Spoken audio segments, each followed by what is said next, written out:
I don't hear people saying American exceptionalism as much as they did a couple of months ago, but beware of the exceptional market, especially when it's really just exceptionally expensive and nothing really has changed long term.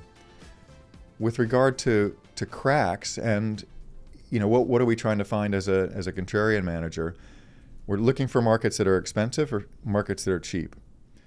And then we're banking on, as my old boss used to say, good things happen to bad companies, bad in quotes, and bad things happen to good companies, good in quotes, because those two things are ephemeral. A stock that's down a lot tends to be a bad company. Yeah. May or may not be. And if you think about that in the context of the U.S., we've got a market that's priced for perfection. And is everything perfect?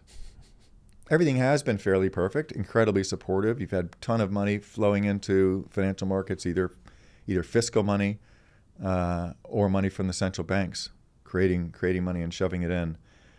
You've had very supportive tax policy, very supportive regulation, very supportive administrations, where anytime there's a blip in the stock market, they come in with the cavalry of free money and try to prop the economy back up to get the market going. Those things are starting to be chipped around the edges. And, Trump, was the stock market's president. He's kind of fashioning himself to be the 10-year Treasury president right now. He and Besant keep hinting about a recession and how it might be constructive. You can almost see, one of the beautiful things about Trump is you can see what he's being advised because he walks out of the room and then tweets whatever his advice was. Yeah. So it almost seems as though there's been advice to have a recession now, have a bear market now, and blame it on Biden. And he's tweeting things like, this isn't really my economy or my stock market until 2026. That's what he's talking about. He's talking about, I need to get this out of the way, and that'll help me get the 10-year yield down, and then we can dial back up the economy. And if you really want to worry about that 24 times earnings, these notions about what the administration can push and do on its own seem to ignore any kind of reaction function.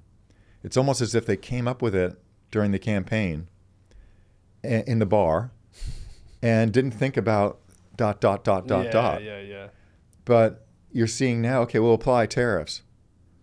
Well, don't apply tariffs back. Don't react to that. Or we can make outlandish claims about Canada and Greenland and the Panama Canal and nobody will do anything. Well, the Canadians are pissed off. And it's hard to piss a Canadian off. Do you know any Canadians? I do, yeah, and they're very nice. They're very nice. How do you get a Canadian to say, I'm sorry? I don't know. You stomp on their foot. These are the nicest people on the planet, and now they've become anti-American. They're certainly not. They've got their foot stomped on, and they're not saying "I'm sorry" now. They are not. Yeah. No, they're stomping back, which is the point. They are reacting, and they're not reacting in the way that I think they anticipated during the campaign.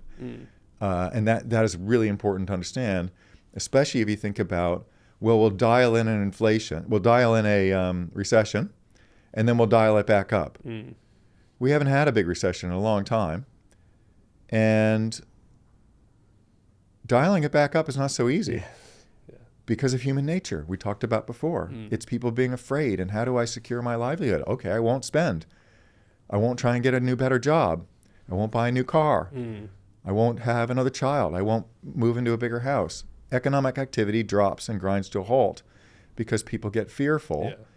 And often the only way it's very difficult to get out of it, it's often done with incredible stimulus spending.